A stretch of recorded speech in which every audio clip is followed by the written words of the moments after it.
Hello everyone, welcome back to the channel. In this video, I'll show you how to log out of Telegram Desktop on your Windows computer in 2026. First, open Telegram Desktop on your computer.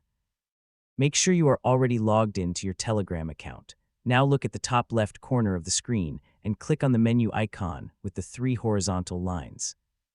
From the menu, click on Settings. Inside the Settings page, scroll down until you find the Log Out option. Click on Log Out. Telegram will ask you to confirm that you want to sign out of this device. Click Log Out again to confirm.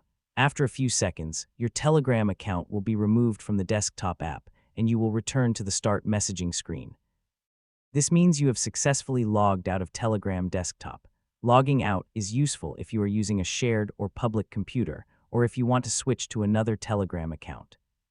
To log back in later, simply click Start Messaging, enter your phone number, and verify the login code sent to your Telegram app. That's it. You have successfully logged out of Telegram Desktop.